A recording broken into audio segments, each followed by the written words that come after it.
This week's episode of the Today in Manufacturing podcast is brought to you by Sugar CRM. If your sales team is struggling to close deals, Sugar CRM can introduce you to modern, insight-driven sales.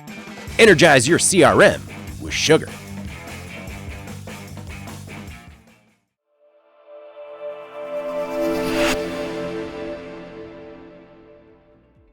Hi, I'm David Manti, and welcome to a new episode of the Today in Manufacturing podcast. With me this week are Jeff Ranke and Anna Wells. We each have more than 20 years of experience covering the manufacturing industry. Every week, we take the 5 most popular stories on our websites like Industrial Equipment News, Manufacturing.net, and discuss the implications they have on the industry moving forward. But before we get started, please make sure to like, share, and subscribe to the podcast. You could also help us out a lot by leaving the podcast a positive review on whatever platform you use. If you want to email the podcast, you can reach any of us at Anna, Jeff, or David at IEN.com with email the podcast in the subject line. We're also live every Thursday, so subscribe to us on YouTube at IEN Magazine so you can get a notification to join the second most popular manufacturing podcast in the world. Jeff, how you doing this week? In the world. I'm good. That's very good. Anna, how about yourself? Doing great. Gearing up for the trip? So ready to take a vacation. Yeah, like you're already on the road. I'm already, in my mind, I am driving through Minnesota. You are already telling kids to sit down. Yes. Please. Well, just one more podcast in your home, right? Yep. All right. Well, before we get started, we have another word from our sponsor, or a first word from our sponsor. This week's episode is brought to you by our friends at Sugar CRM. While spreadsheets are a familiar tool for inputting customer data, they run the risk of inaccuracies and inconsistencies, all while taking up a good chunk of the workday. Well, a manufacturing company in Michigan recognized that spreadsheets were obstructing their view of historical and current sales activities. This made it difficult for leaders to reach a conclusion in deciding which direction to take the business. Once they let go of that spreadsheet, tracking KPIs was never easier, providing a more detailed and accurate glimpse into every step of the sales process, from opportunities to wins. Based on this newfound visibility, the organization confidently decided to pursue a new market, resulting in sales 44% above the annual goal after switching. So download Retiring the Spreadsheet to Make More Sales right now to uncover who the manufacturer is and the hidden ingredient to their success. All right, our first story this week. Shuttered Pennsylvania metalworking facility acquired and then reopened. On Monday, Manufacturing Corporation of America announced that it is not only acquiring the assets of Fossil Industries, but it's already reopened the company's shuttered metalworking facility in Hunker, Pennsylvania. The shop does precision sheet and tube laser cutting, bending, and other fabrication services. The facility was set to go up for auction last week until MCA stepped in. The move will bolster MCA's metal fabrication capabilities and further diversify its overall operations. MCA is, quote, actively rehiring former Fossil employees. 6 are already back at work at the facility, and MCA plans to triple the workforce by the end of the year. Anna, while it was a grim end for Fossil, this part of the story actually has a happy ending as MCA kind of swoops in and more or less saves the day. Yeah, a little bit of a redemption arc there, which was exciting.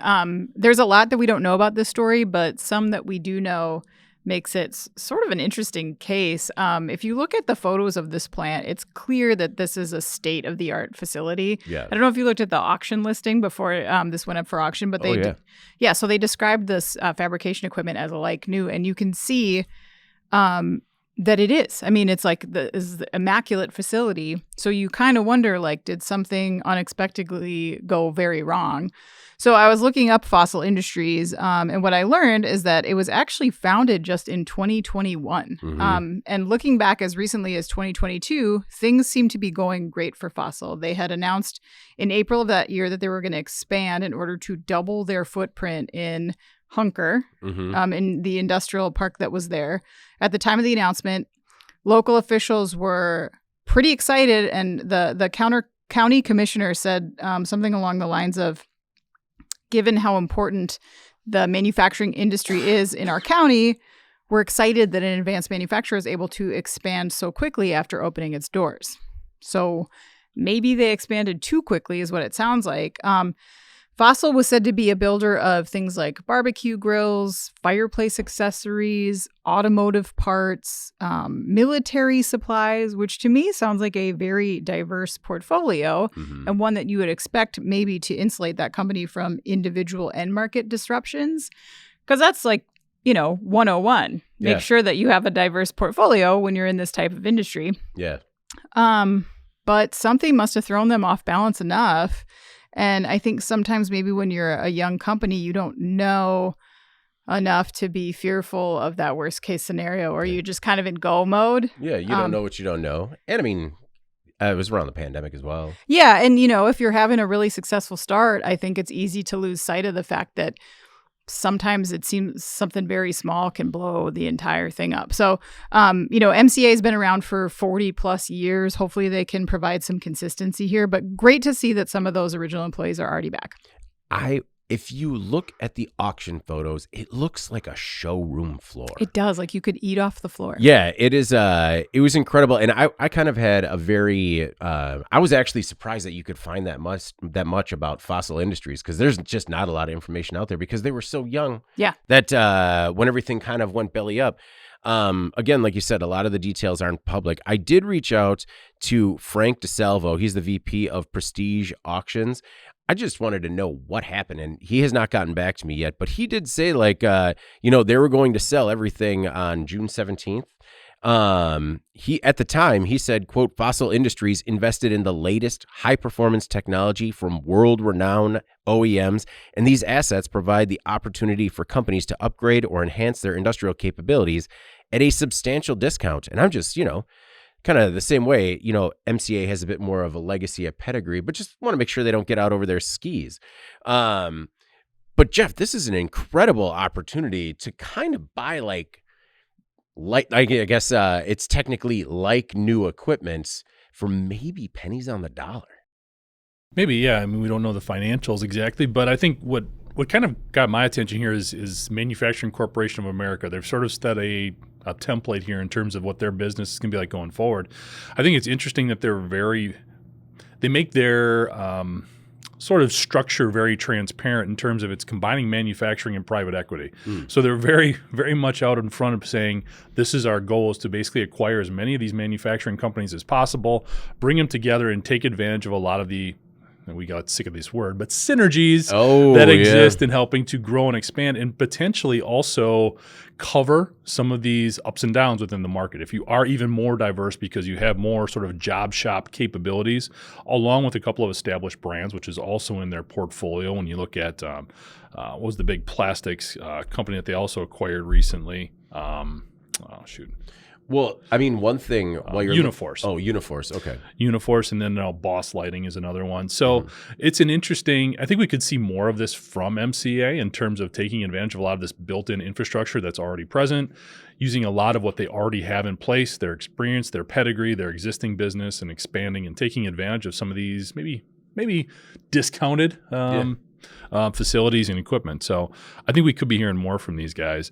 Also, contract manufacturing, pretty good place to be. We're looking at some reports of this sector growing by like $300 billion in the next 5 years. Yeah. So also a lot of promise there for those employees that might be looking to come back to MCA from Fossil. Well, and I hope that growth, that trajectory continues, just because some of our friends in the contract manufacturing industry, a lot of work has kind of come flooding in as people are trying to, sever ties with, China and other places that have heavy tariffs right now. And job shops like this are uniquely set up to be able to bring in kind of a very diverse portfolio of work and kind of turn it out pretty quick. So I don't know. I'm interested to see what happens. And it is just, I don't know. It has to feel good to be one of those old employees and just get that phone call like, well, yes, I can come back. but at a price. No, I don't know. It's just a feel-good story. That's what you would say. Yeah. True. Like, it's like, I'm sorry, we can't do this over the phone because over the phone, you're not able to slide a napkin with a number towards me, so we must meet in person. It's, hey, I It's got the only way to do it. Yeah. Couple on my rider, All right. Our next most popular story this week, Hormel sues rival over sausage secrets. Hormel Foods recently sued Johnsonville and 2 individuals in federal court over an alleged conspiracy to steal recipes, research, and other information. According to the complaint, Johnsonville hired Hormel veteran Brett Sims as its new chief supply chain officer about 2 years ago. The Minnesota Star Tribune reports that Sims started recruiting former Hormel co-workers to the Wisconsin sausage maker, a violation of a non-solicitation agreement. Sims allegedly brought over Jeremy Rummel, who took a job at Johnsonville earlier this year.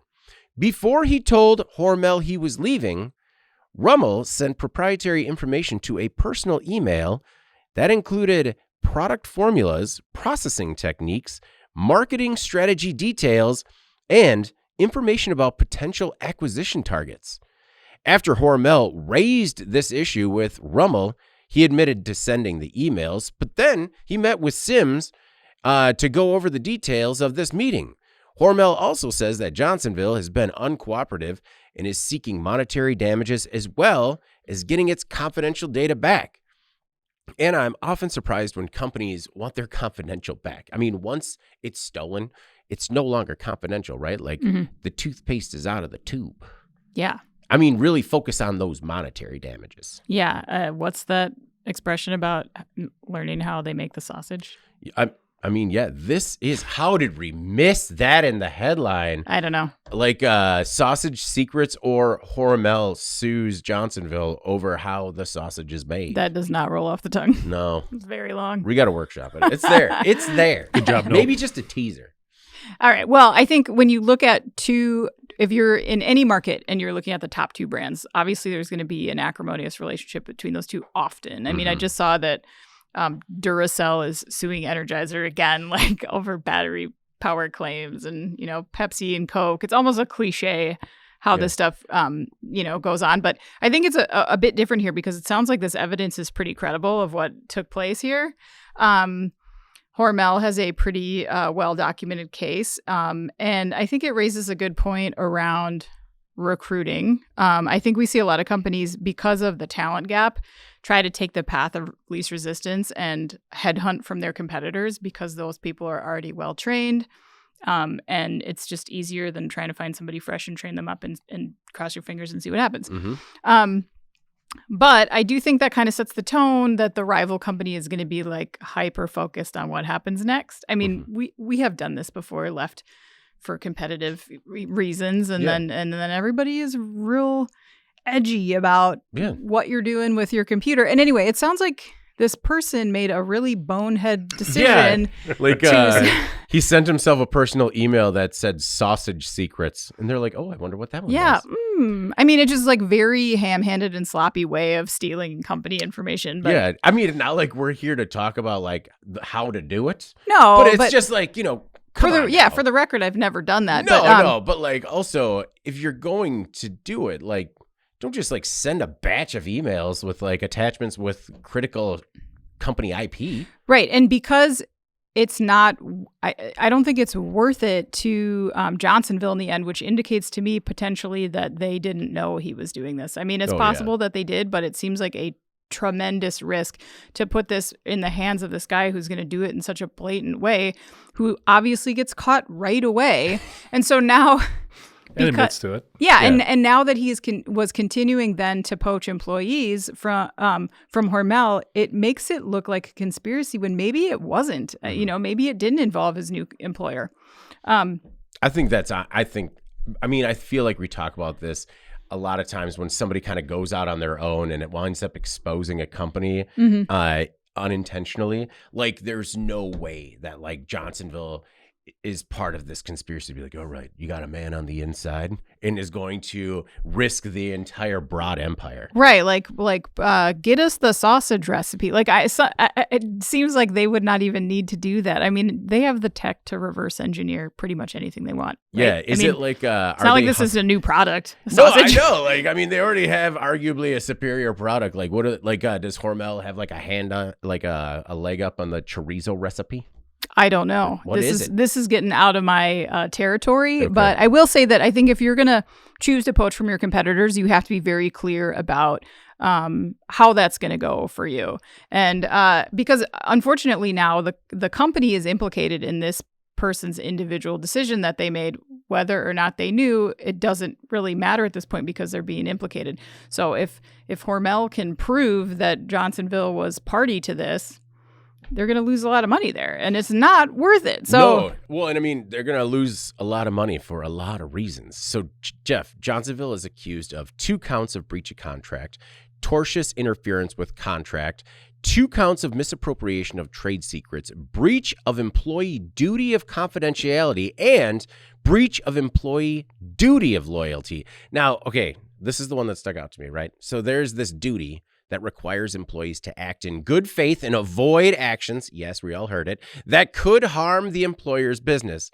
Now, I also thought that was very one-sided. It's not like there would ever be an employer duty of loyalty. Here's the thing. None of this is going to come back on Johnsonville. Yeah. Okay, all of this will be this was basically done by Hormel to bring attention to this situation. Yeah. No legal elements will ever be handed out. No? No. You don't think they'll wind up paying for anything? No, absolutely not. Because he wasn't an employee of Johnsonville when he did these things. Okay. He was still an employee of Hormel. But he was all of recruited. These anti-solicitation deals, they are so frequently thrown out, dismissed, not enforced, whatever you want to say, because they're very difficult to prove. Yeah. Okay. First, I want to talk about this Sims guy going and talking to these other people.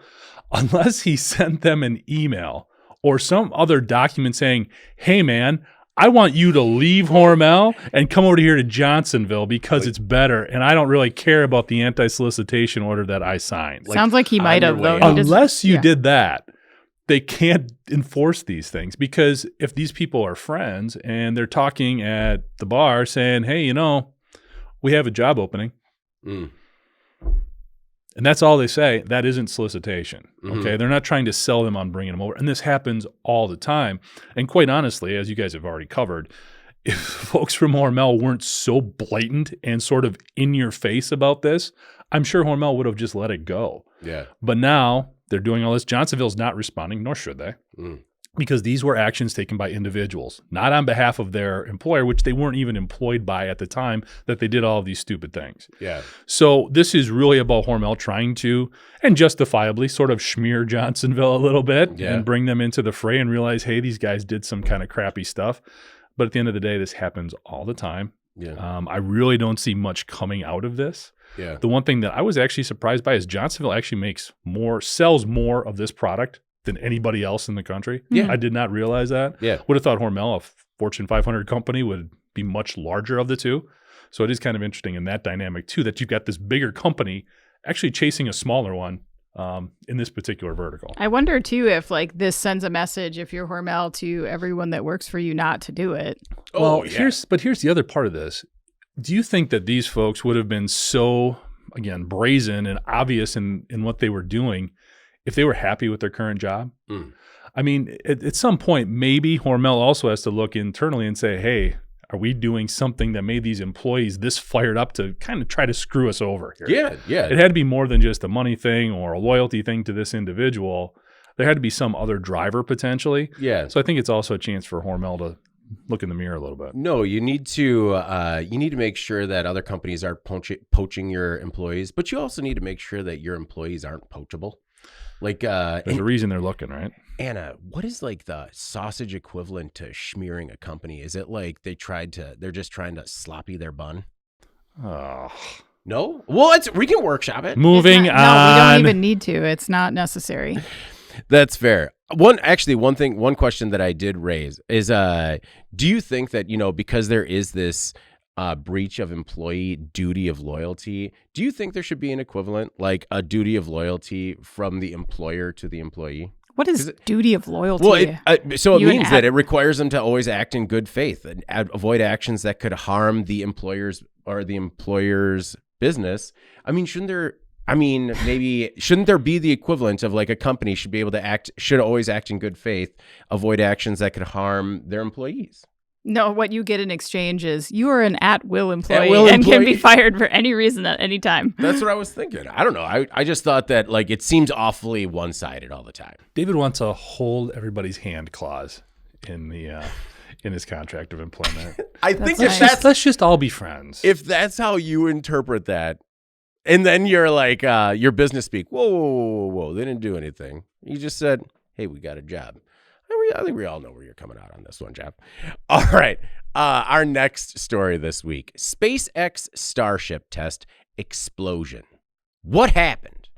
A SpaceX rocket was being tested in Texas Wednesday night. Then it exploded, shooting a fireball into the sky. The company said the Starship, quote, experienced a major anomaly at about 11 p.m. According to the AP, the rocket was on the test stand preparing for its 10th flight test at Starbase. This is the latest in a series of incidents involving Starship rockets, including the one that broke apart in a, quote, rapid, unscheduled disassembly. On Wednesday, SpaceX asked people not to approach the site and said the explosion posed no hazards to nearby communities. But Anna, it sounds like SpaceX's neighbors to the south are fuming. Yeah, that's what got my attention mostly on this story was how mad Mexico is about this. Yeah. So Mexico's President Claudia Sheinbaum said on Wednesday that her administration was studying contamination from that facility and planning its next moves. She said that pieces of metal, plastic, and rocket pieces were reportedly found in the northern state of Tamaulipas, which borders... Nailed it. Yeah. Which borders the SpaceX Starbase following this explosion. She said that there's a general review underway of the international laws that are being violated, adding that there is contamination. They're demanding a study about whether SpaceX was complying with requirements for where such facilities could be located in relation to population centers. Something tells me maybe that SpaceX was not really looking at the country next door. Yeah. They're just thinking about like what regulations they need to comply with in Texas. Yeah.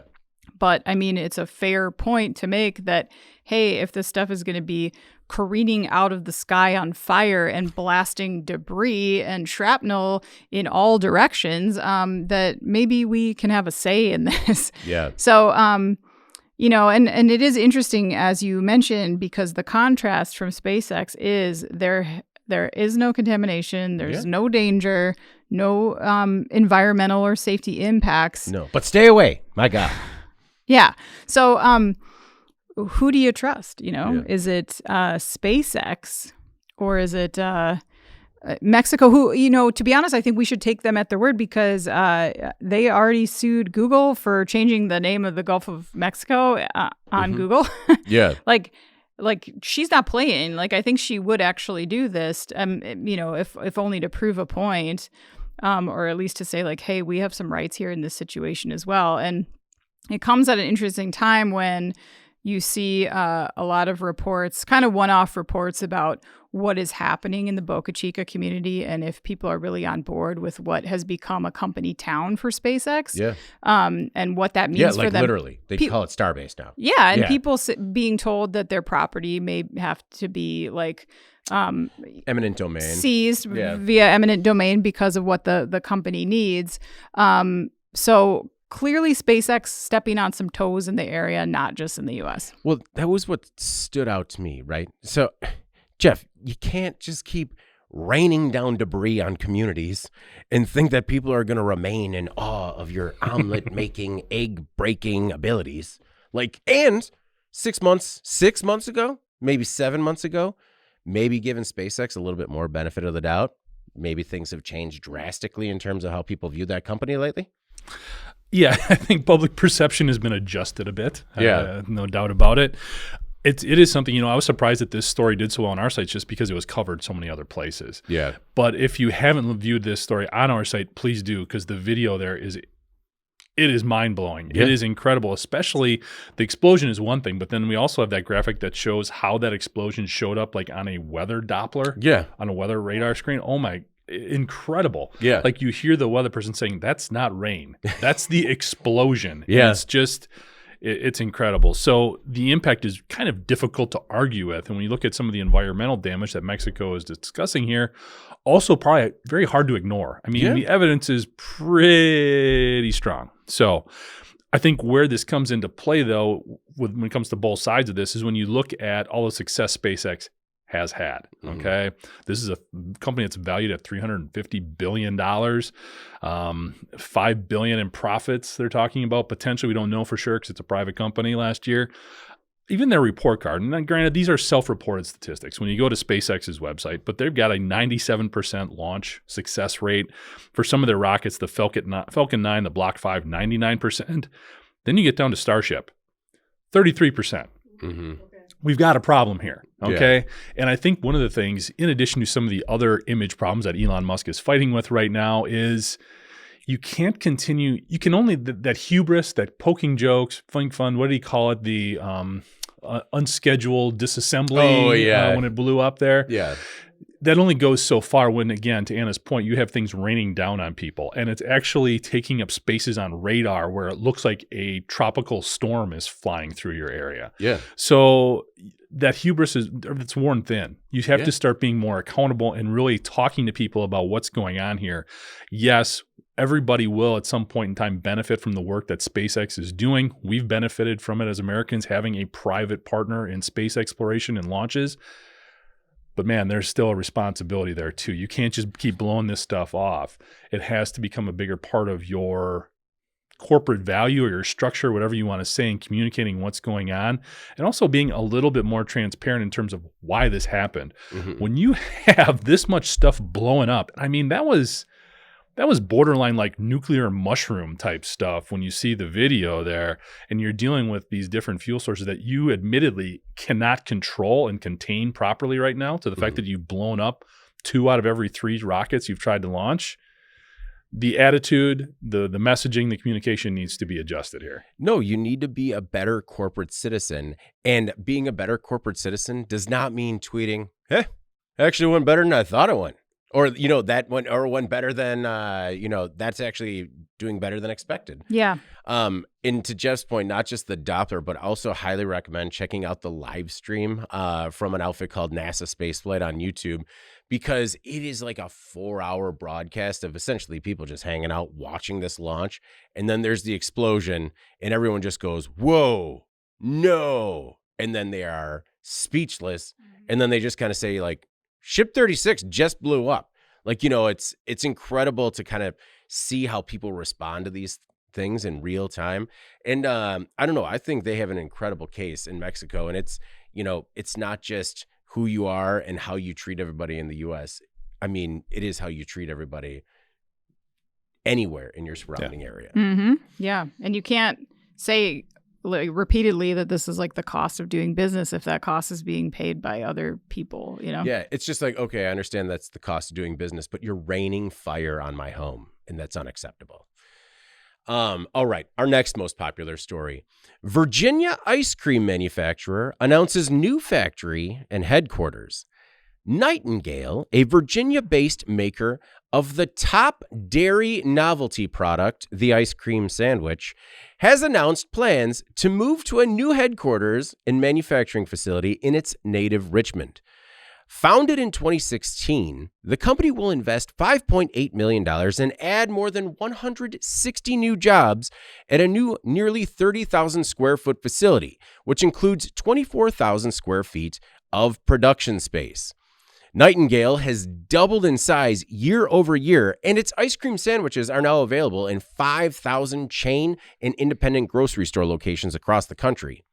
Hannah Pollock, Nightingale's co-founder, president, and CEO, said, quote, What began in the kitchen of a Richmond restaurant has grown into something beyond what we ever imagined. Anna, this is a cool story of a startup succeeding and really just growing out of its current digs. So is it a fact that the ice cream sandwich is the top dairy novelty product? In my heart, yes. And a fact as much as anyone treating feelings as facts nowadays. I feel like I'm justified here. Drumstick. Is it? It's the drumstick. Oh, I don't know. I don't know about that. That's the strongest feeling you've had on any comment on this podcast in a long time. Let's ice cream novelty sales. No, but I mean the ice cream sandwiches. I mean, and you can include the chipper sandwich into that. Sure. Yeah. I mean, I don't know, David. Okay. Where do you land? I mean, top dairy novelty item? Yeah, that could be so many things. Like what? I don't know. You come in like dilly bar? It doesn't have to be ice cream. Is my point. Like it could be grilled cheese. Yeah, could be a cheese curds. Yeah. Could be yogurt. I don't know. Boring. Yogurt. It could be yogurt. I assure you, it's not. Well, all right. You just lost it's that yogurt where you like dump the side cup into it. That's a novelty product. Oh, granola and yogurt. Yeah, that makes it exciting. That should do it. Okay, so back to the ice cream. Yeah, thoughts on that? I mean, back to the ice cream sandwich. Nightingale. Kind of blossoming into a new facility. I thought it was an interesting case study into how certain companies are exploiting gaps in traditional market segments. We hear constantly about how the younger generation is making healthier choices and are tolerant of fewer artificial ingredients, artificial colors, but that doesn't mean that they're just eating carrots. They just want a better ice cream sandwich, right? Mm-hmm. And this is a handcrafted product with lots of unique flavors, clean ingredients. It's nut-free, non-GMO. Comes in a very cute little package and frankly at a high-end price. And when you look at the popularity of such a product, which is like a hip new brand take on the paper-wrapped, soggy ice cream sandwich, which apparently everyone loves. It's incredible. I want that soggy paper-wrapped sandwich right now. Okay, well, I think you have to consider that there are many food markets that are going to be subject to these same disruptors. Whoa, Jeff's stealing the show because he has a box right here. This is just really playing into everything I took away from the story. So I think that you're going to see... Oh, look at this little paper wrapper. It's about the details, right? Yeah, the details, exactly. And I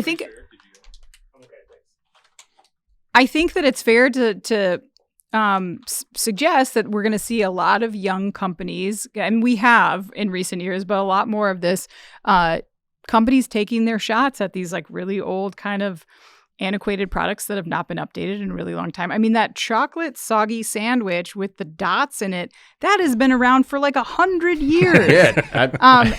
So still sticks to your fingers. Oh man! Still sticks to your fingers. But then you get to lick your fingers afterwards. And then the paper sticks, and then the ice cream oozes out the sides. I mean, so good. It is good, but my mouth is watering. But anyway, I think the challenge is going to be for Nightingale is can they scale? Because I think it's one thing to come from a small batch, fancy restaurant operation of making ice cream sandwiches. You double in size in a year, and now they're adding much more square footage, 166 workers.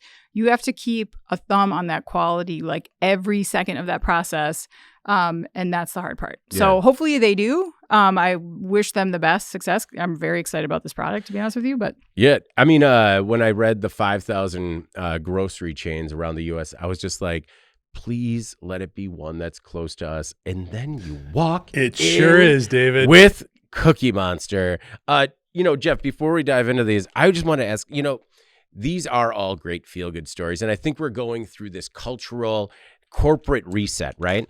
How much longer will we be in this sort of like area where all these startups can come in and essentially reinvent a lot of industry wheels before like they all start getting gobbled up again by bigger players? Well, it'll be interesting. The one that I thought of, Dots Pretzels, right, was recently acquired. And I mean, I know Anna's more the aficionado there, but it seems like their quality has not dropped off. I mean, it seems like the same pretzel, which is a quality, something you can definitely, I guess, look optimistically towards. These guys haven't been bought yet, to your point. But that is always an issue in terms of maintaining that quality as you scale. We've seen plenty of examples where that has not been the case. It's been very difficult. These guys, I think, are in a unique space just because a lot of things we've talked about in food as far as trends and consumer preferences are probably helping these types of products out. Like Nightingale is going to benefit from the fact that a lot of people are trying to get away from bigger brands right now. Yeah, we've seen that go towards helping like generic or store brands increase their sales. But I think what we're also seeing is if you would go to, and I'm just going to throw somebody out there that we, Blue Bunny is an ice cream maker. Yeah. Okay, I'm assuming they also do ice cream sandwiches. Yeah. If you buy a box and you're seeing the shrinkflation effect going to impacting what you're getting there, all of a sudden you're going, you know what? I'm going to try something different. Yeah. You try these guys out. The quality is, I don't know. We'll find out shortly how good it is. It looks so good. There's no way this is bad. Take a bite. You guys got to check. There's no way this is bad. But no. So when they find that out, it's going to justify, even if the prices are similar or if it's a little bit more, a lot of the consumer trends right now, and the example I saw was with mayonnaise. Duke's mayonnaise has gotten really, really popular, even though it has these huge consumer brands from like Unilever competing with it. Yeah. People are paying more and finding Duke's as opposed to what you're used to getting because, again, they get frustrated with some of those bigger companies and what they're doing on their cutbacks, whether it's the packaging or they come under fire for other things like shrinking the size and increasing the price. So they'll look for a more local or smaller brand like this, and people like Nightingales are benefiting. Oh, I'm sorry. I just totally checked out on the last couple of things you said. It was so good. I agree with you most likely. I'm always right. No, but we have seen in the this category in particular, like snacks, more so than desserts so far. But we've seen this transition of all the bigger players are buying the smaller, better for you brands right now to get into that category. Do you think that delicious boutique desserts like this tiny little Cookie Monster are next? I don't know. Depends on what their cost calculation is, I guess. Maybe they're very expensive to make. I don't know. The margins aren't good enough. Well, this is certainly good enough. What did you think of this thing? Very good. Are we live right now? Turn off the cameras.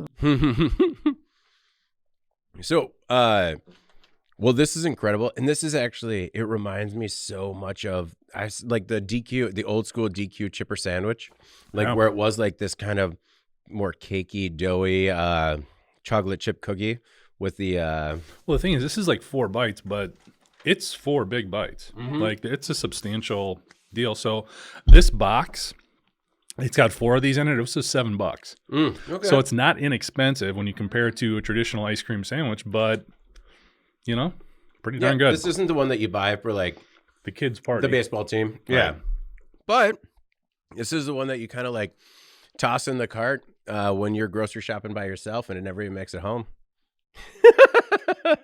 You would never do that. Never.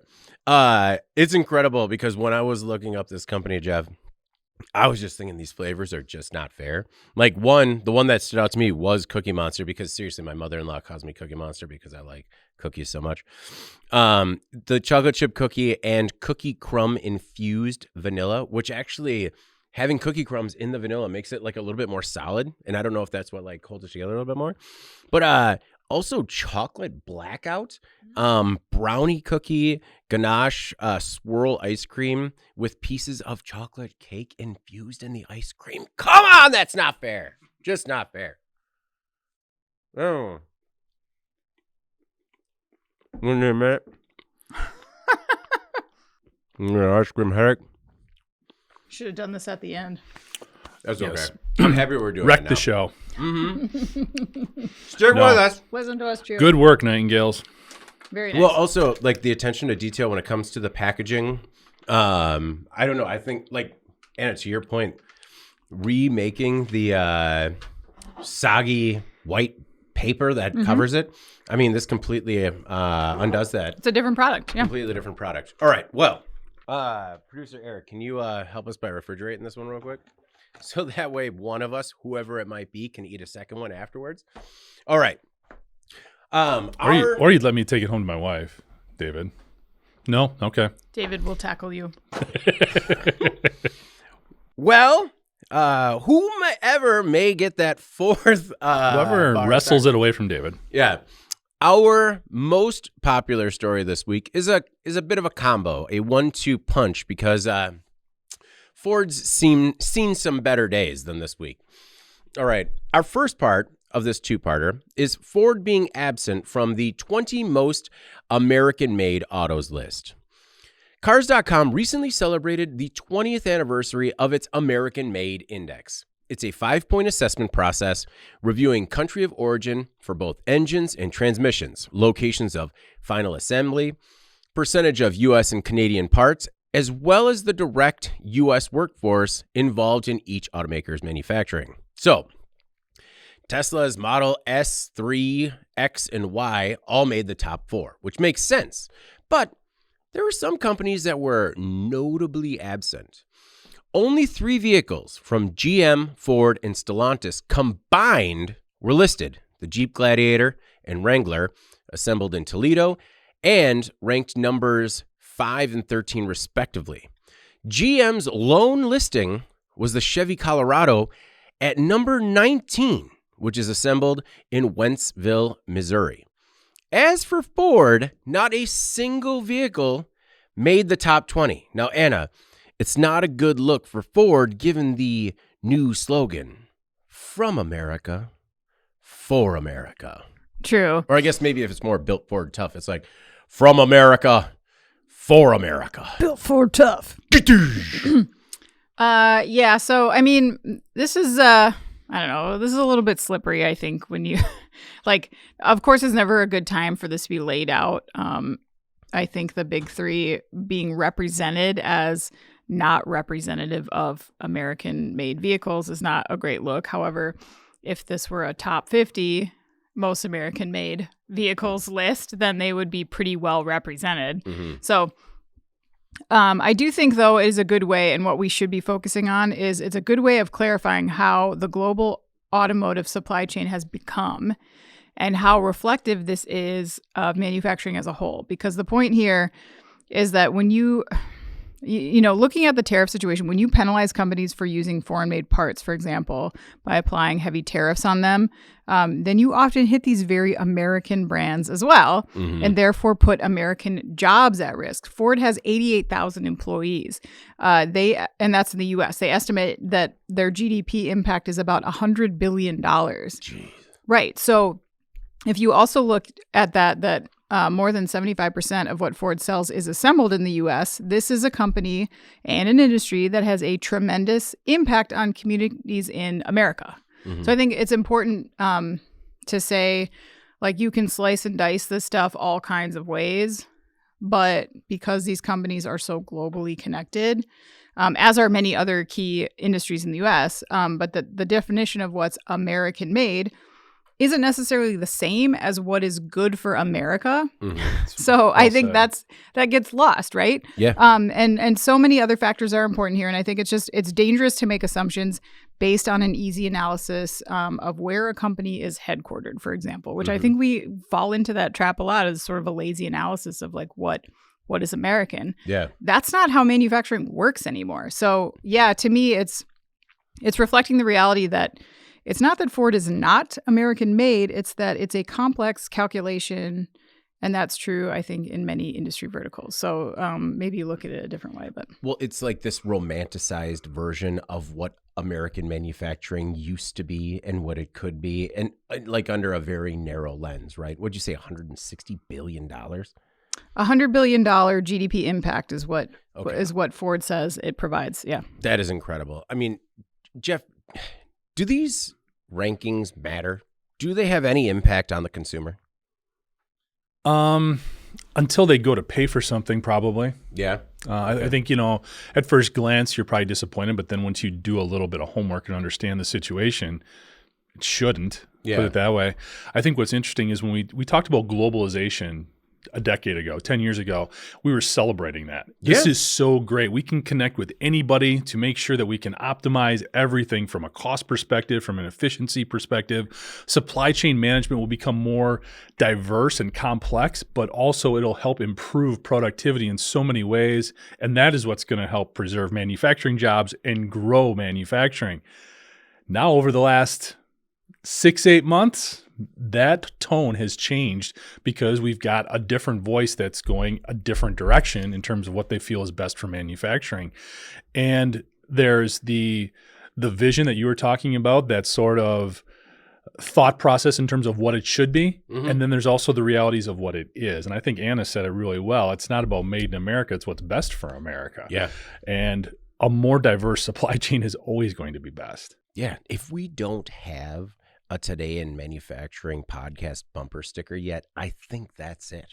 I think it's a banger. Number 1 with the bullet, Anna. Number 2, the rooster on it.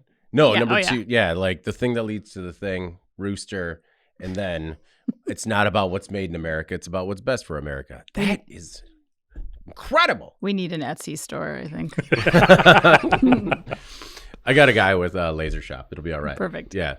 All right. Now, the second part of the story is how Ford recently ordered a stop sale for electric Mustangs because they can trap their drivers.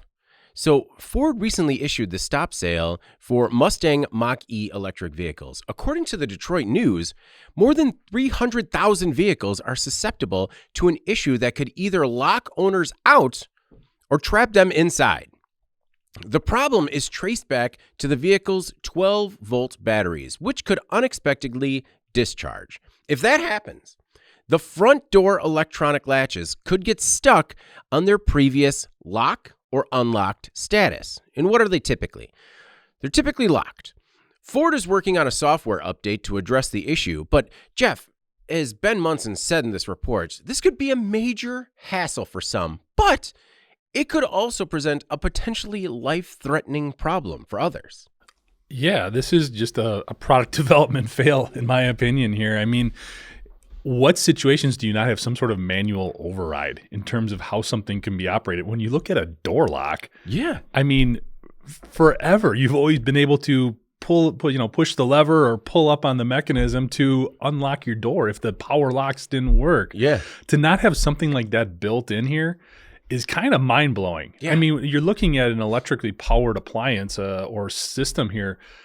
You can't rely exclusively on that. Everybody knows that even if it's a 0.001% chance of failure, you still have to have a backup. Yeah. So the way that I was really blown away when I looked at the doors in a lot of different videos just on the interior. Mm-hmm. First of all those screens would bother me. I know that makes me sound like a million years old, but not a fan of that. And then when you look and you're just used to seeing a door lock and like a window control mechanism on the side panel of the door, and there's nothing there. Yeah. That just, I don't know. Could you imagine the panic? It doesn't seem, 100%. I mean, being trapped in your own vehicle, I mean, that's preposterous. Yeah. To not have a way to get out just because there's something wrong with the battery. Or there's and it wouldn't even have to be the battery. It could be any other things impacting. Right now, they've traced it to the battery, but it could be so many other things going on. So what it really reinforced to me, or what kind of came into my mind, is when you look at where Ford sort of falls in the rankings. In the U.S., they're number 3 in sales. Number 1, Toyota and GM sort of pivoting back and forth. Globally, they're 6th. The top 3 are Toyota, Volkswagen, and Hyundai. Now, those 3 companies, are they known for bells and whistles? Are they known for the latest tech and glitz and glam and all the different features, or even power and handling and sporty vehicles? No. They're known for reliability. Yeah. You know, when you buy a Camry, you're going to get in there and you're not going to have to worry about other than brakes and oil and tires for about 150,000 miles. Yeah. Okay. You know exactly what you're getting. And those vehicles continue to sell, whether it's a Camry or a Corolla or a Tundra or whatever the case is. GM has kind of gone that way as well in the past. I mean, definitely Volkswagen, definitely more utility focused than all the bells and whistles. And when you look at some of these things that, in this case, a door lock, that's getting to get Ford a ton of bad attention for one of their best-selling brands. When you look at the Mustang, it's like, guys, let's not overthink some of this stuff. Yeah. Let's focus on performance, like the core performance, not sports performance.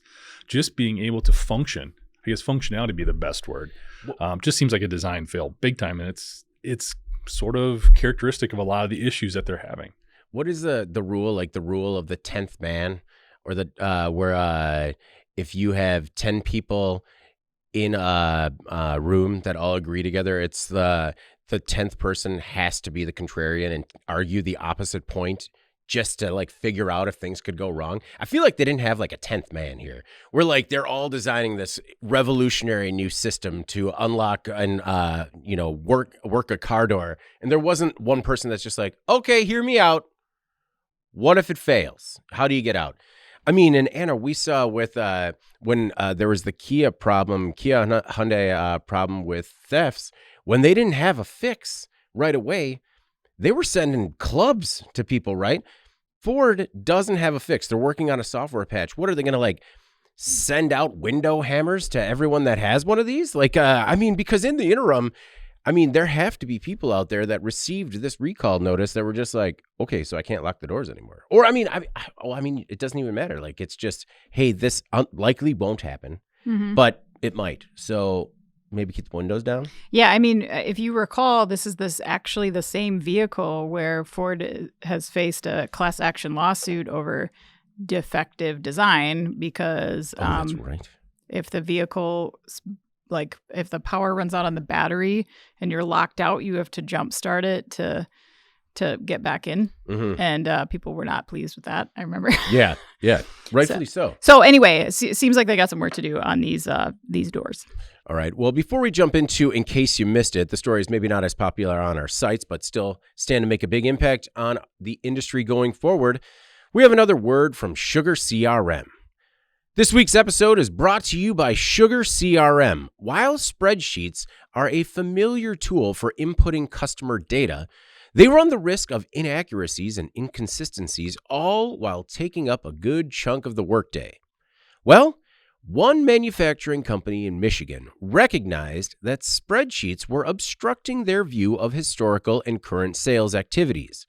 This made it difficult for leaders to reach a conclusion in deciding which direction to take the business. Once they let go of that spreadsheet, tracking KPIs was never easier, providing a more detailed and accurate glimpse into every step of the sales process, from opportunities to wins.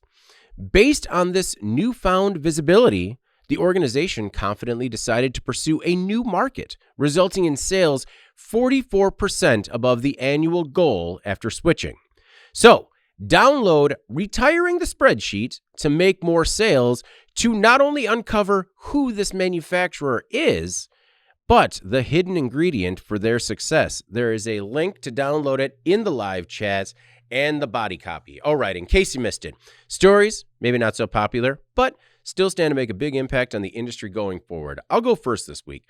I chose a story about Blue Diamond in Sacramento, cutting 600 jobs and shuttering a facility in the city. Blue Diamond recently announced plans to wind down operations at its plant in Sacramento, California. As a result, 600 people are going to be out of a job. The company is transferring most manufacturing operations from this 53-acre site to facilities in Turlock and Salida, California. While the company's legacy spans 115 years, Kai Bachman, president and CEO of BlueDiamondGrowers, says the challenges of running a plant from the historic buildings has become too costly and inefficient. The transition will begin later this year when the company cuts about 10% of the plant's employees. The remaining cuts will occur in phased reductions over the next 18 to 24 months. Bachman added, quote, "Even though most employees will not leave this year, we want to be transparent and tell our people as soon as possible.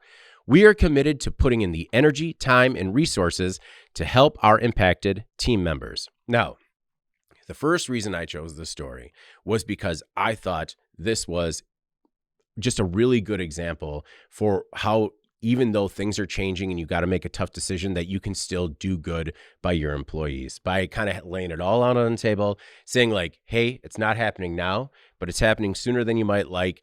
And, they do have a number of incentives to kind of keep people employed. I reached out to the company, but they wouldn't give me any specifics or haven't responded yet.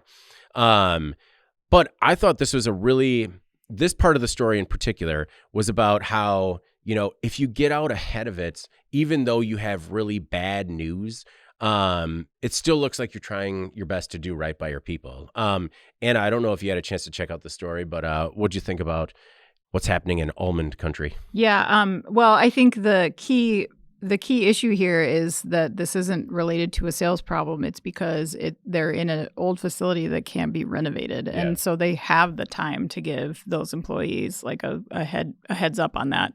A lot of companies are dealing with more emergent type conditions that mean that they have to wind down ASAP. And I know that like ideally you can give people a ton of time, but that's not always a reality. But yeah, I agree. It does make it look a little bit better for Blue Diamond saying that like, hey, we're trying to give you like a 1.5 to 2 year head start, even because like that also sometimes comes back on the employer when people start to trickle out early because they're looking for other jobs. So it is, it's good for the employee, not the employer, for sure. So the other reason that I picked this story, and I understand that it's not going to happen for everybody, but like, if it's possible, you could do some good. The cooperative, the Blue Almond Group Cooperative, says that it's looking for prospective investors who may be interested in purchasing this large site. Remember, it's 53 acres near downtown Sacramento. So I actually got a chance to speak with Jack Lawrence. He's the director of sales and leasing at Capital Rivers, a commercial real estate agency in Sacramento. Lawrence focuses on the industrial market in the region. He says, quote, "The impending vacating of the BlueDiamondGrowers plant represents a truly unique opportunity for Sacramento. This 50-acre site, a historical landmark, is poised for a transformative next chapter. The land itself holds significant inherent value. Some things are going for it, like existing water and power infrastructure, but the site will likely require a significant environmental assessment." So, Jeff, first of all, what are they going to call the development? They're going to call it like the Almond, right? Come and live at the Almond. But also like that has to be part of the equation, right? Like you have 53 acres of hard to maintain aging facility in like in a prime area for developers. And that has to play into the equation, right? Like, hey, we can do things cheaper and we can also sell this land at a premium. Well, hopefully. I mean, you never know. I think what I read this story, what it says to me is there is a benefit for local government to support manufacturing, not just for these huge expansion projects or new builds, but when it comes to updating technology so that we can preserve manufacturing and keep these plants going. Yeah. I mean, they were very transparent in terms of why they're shutting down and why these folks are losing their jobs. The technology is just not there. Like they cannot retrofit this facility. Yeah. There's a lot of debate going on right now about a piece of legislation that's under review, and part of it does bring back a lot of incentives and a lot of tax breaks for manufacturers when it comes to new investments in automation and different technologies.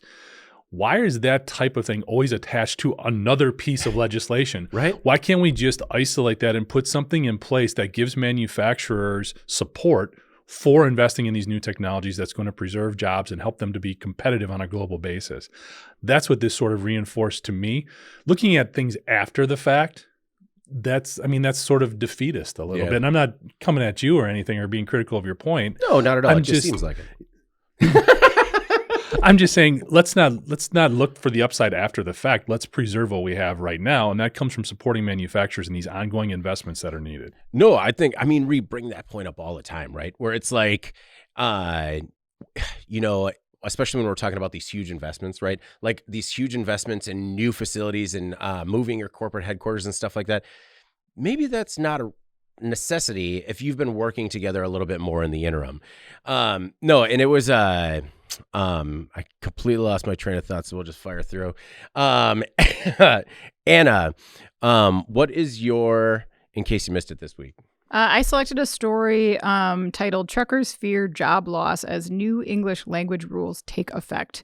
So brushing up on English has taken on new urgency, according to the article, for future and current truck drivers after President Trump issued an executive order saying truckers who don't read and speak the language proficiently would be considered unfit for service. So this isn't a new rule, but there are some changes, including the fact that drivers will no longer be able to use any kind of reference materials or translation apps during inspections.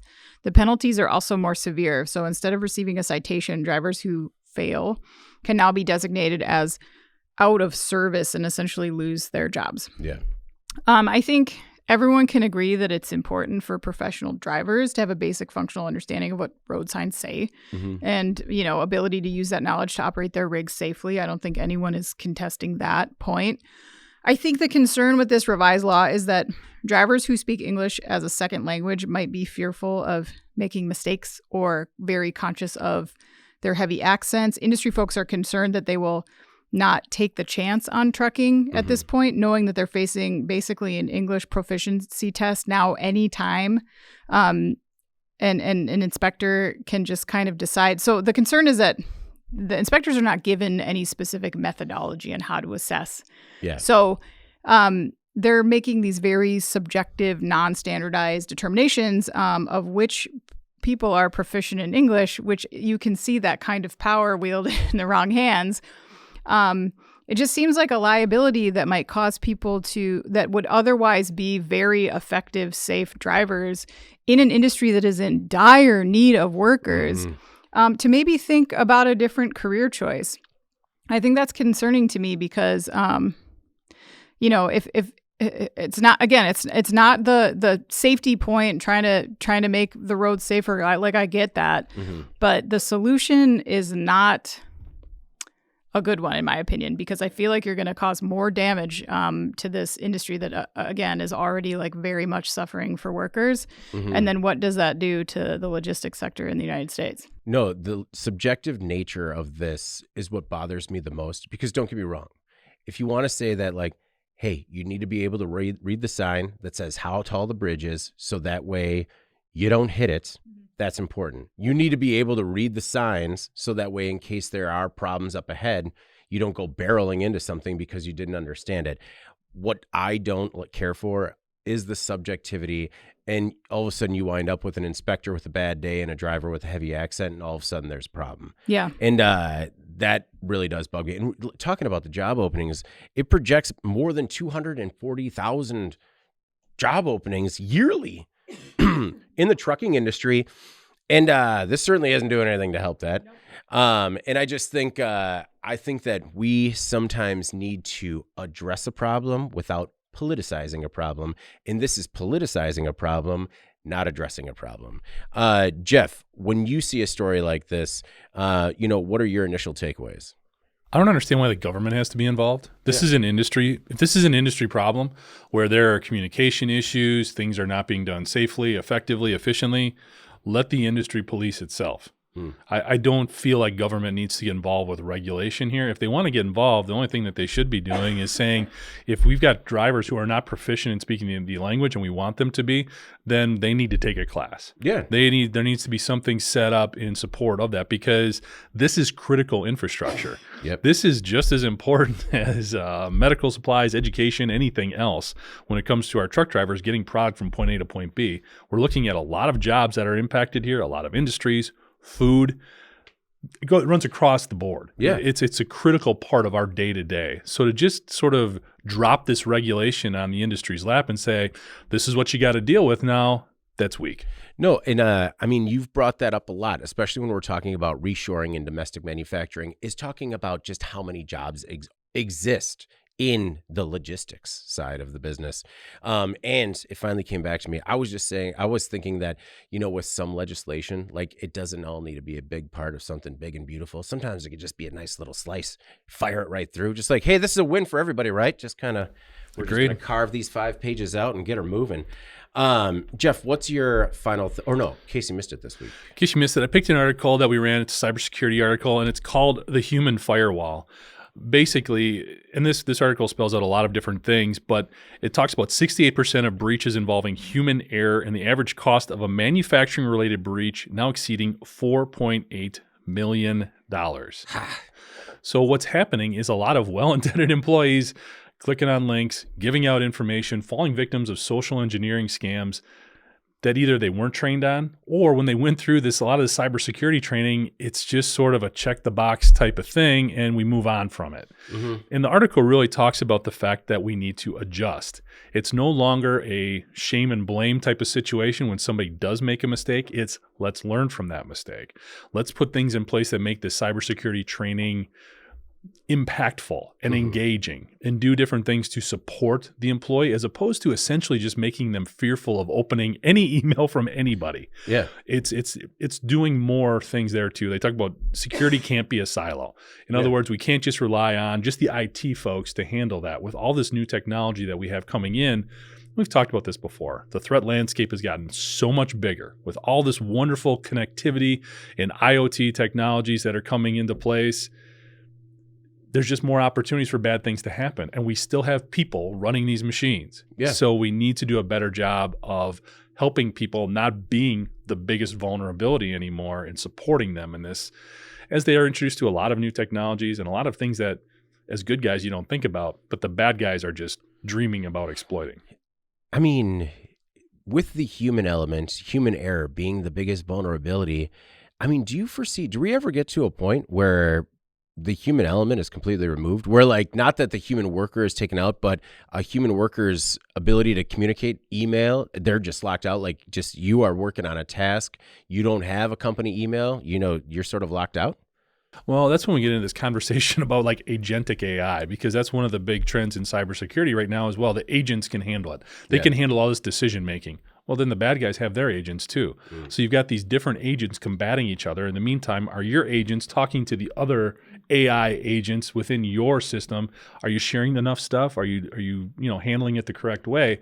You always need a human being there to sort of handle some of the hallucinations or the over-analysis of these situations.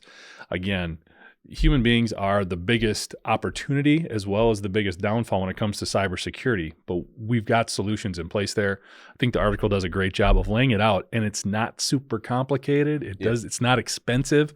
It just takes a little bit of time and resources. Anna, what were your thoughts on the piece? Well, first of all, that got very dystopian for a second there, but the agents talking to the agents.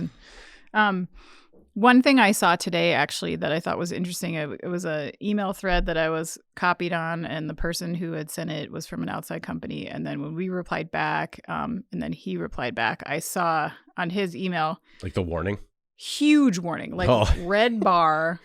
Please stop, look, and think is what it says. Whoa. Yeah, this email was sent from an external source. Do not click any links or open any attachments unless you recognize the sender. If unsure, please forward this email to IT for assistance. It's not pretty. It's very aggressive, but you can tell probably they've had a problem at this company before. Mm-hmm. Either that or they just have like a very tight system already. Yeah. Rightfully so. As prevention, but like, maybe that's what it takes, because it really does get your attention.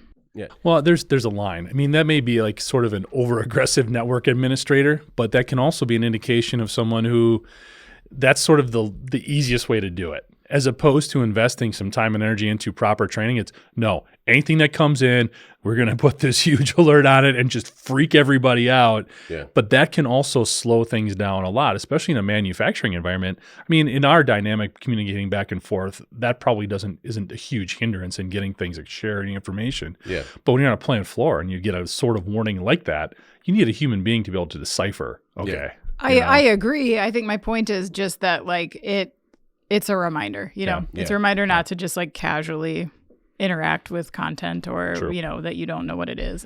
Well, and that's, I guess my point wasn't whether or not there's going to be a human at the IT level, but whether or not like IT just decides that like, workers don't have emails anymore.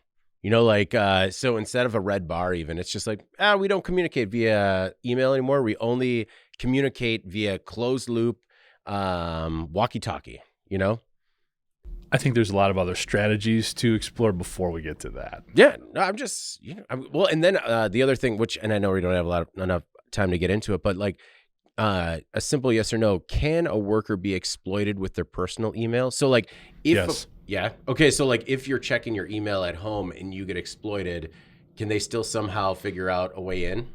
Depends on the social engineering scam, but yes, most likely. Okay, good. I wanted to end it on a positive note. Well, let's do our final thoughts before we get out of here this week. Anna, what's your final thought?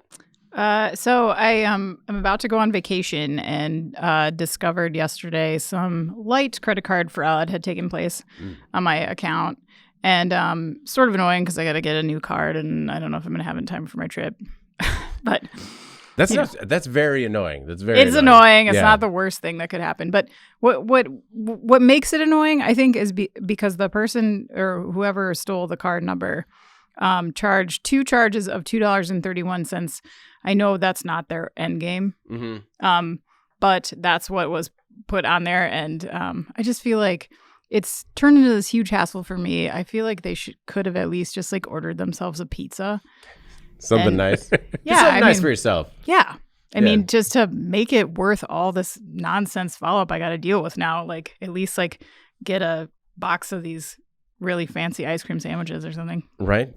Get yourself a Nightingale. Yeah, it's on Chase. I'm not paying it. So. Well, no, I mean, honestly, you're one of the more financially astute people, and you caught it early enough, because it's like they do that sort of trickle just to make sure it's working. And then if they don't get caught, like the charges get bigger and faster, and lucky for you, you caught it. So, I mean, if anything, it's also a warning that if you ever see anything on your card, even if it's a small, negligible amount, you need to challenge it. Yeah, right? For sure. Because it can really spiral out of control. My final thought was just, a lot of times we kind of get really wrapped up with our screens, with our computers and our devices. And, it's really good to kind of step outside of that and maintain that human connection. Just a reminder to do that. Just step away, keep your phone at home, and walk out, say hello to somebody. My final thought evolved a little bit. Maybe, you go share a Nightingale with somebody. It feels like we got sponsored by these people. Like, it's amazing. Like, for just awesome. 3 ice cream sandwiches, boom, nothing but product placement. But yeah, if you pick yourself up one and you find a good flavor, please let us know. The other is that I know that we don't have a lot of time to get into it, but we're currently partnering with a couple of people in the industry to learn a little bit more about consumer or B2B buying habits. And Anna, could you tell us just a little bit briefly about, some of the report that you're working on? Sure. So the goal of the report is to determine what influences purchasing decisions for B2B buyers. And some of it has to do with how these buyers are viewing like subject matter expertise type original content in their buying decision, if that matters to them, and how it plays a role, if the company that you work with is an expert or not. Yeah. So it's a very quick survey. It's about 5 minutes. We will put the link below the player in the podcast post. If you guys could take that survey, that would be amazing. We have some really fun giveaways that we're doing right now. I think you get what is it, Jeff, like a $5 coffee card automatically for completing the survey if you qualify. Fill the survey, send it to 10 of your friends, and have them send it to 10 of their friends. And then it becomes like a pyramid. But not a scheme. That everyone wins. A pyramid report. No, it's, and a couple of incentives. We're going to put it right up, right near the top. It's just going to say, take this survey with a link to it. And if you reach out to any of us at Jeff, David, or Anna at IN.com with "we took the survey" in the subject line, we'll give you a couple of extra entries for some of those giveaways as well. Jeff, final thought?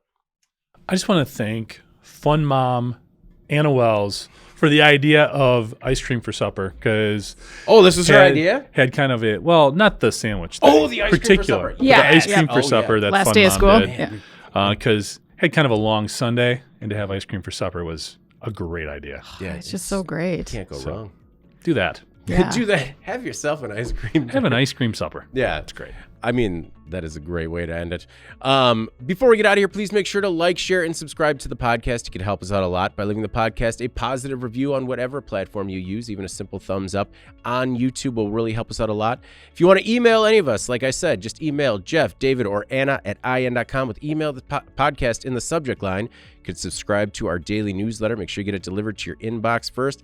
And subscribe to us on YouTube at IN Magazine so you can join us every Thursday when we go live. Also, programming note, we're going to be a day late next week because we kind of close the office, and then we're going to come back Monday, shoot it, and then you'll get it Tuesday. Just a heads up if you're still here.